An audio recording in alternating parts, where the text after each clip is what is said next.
Hi everyone. Today we're going to be talking about representations, how information is represented in the mind. But first, I wanted to show this cool picture I found on the internet. Basically, it's chess pieces that are made out of hardware parts.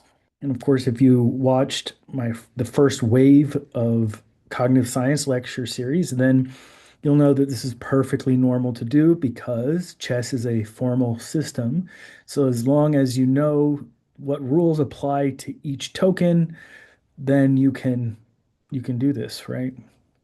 It means it's a medium independent or multiply realizable system. Okay, enough geeking out there. Just a quick summary. I'm going to talk about different types of representations as well as characteristics of those representations. Then I'll talk about dual coding theory and the great imagery debate. And then we'll spend some time talking about mental imagery experiments. Uh, and then finally, I will talk about another challenge to the computer metaphor, excuse me. So first I'm going to ask you some questions, okay? And you can just do it alone, right? Silently. True or false? A cat is a mammal. Two, how many windows are there in your childhood home?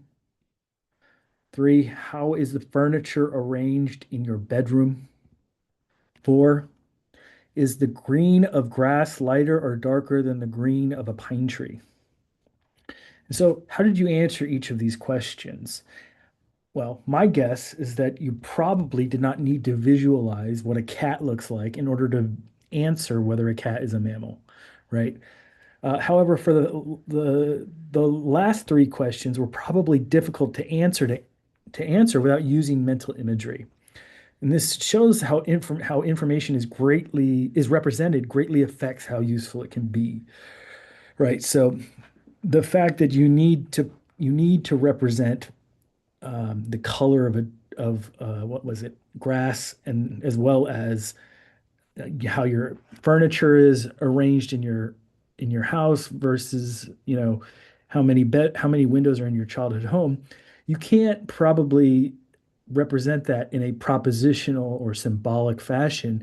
You probably need to represent that in terms of spatial or visual representation, right?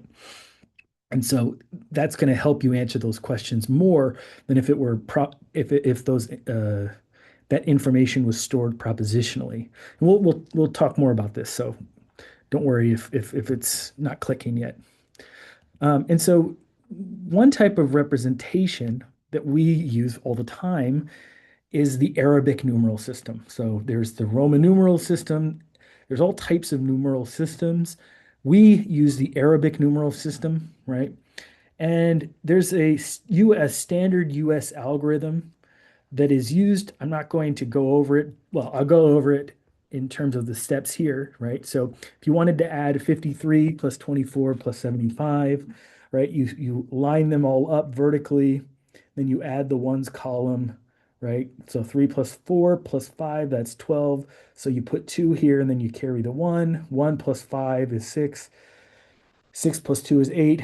8 plus 7 is 15, right? So that's essentially what I just did was the US standard algorithm. Okay.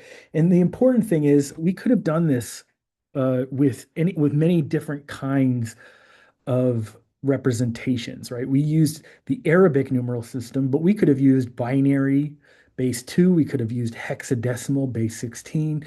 We could have even used Roman numeral, right? However, hopefully it's intuitive to most of you that it would be really, really annoying to do a math problem in Roman numeral, right? And so this shows again how information is represented greatly affects how useful it can be. And so in the next video, I'll just continue to reinforce this idea.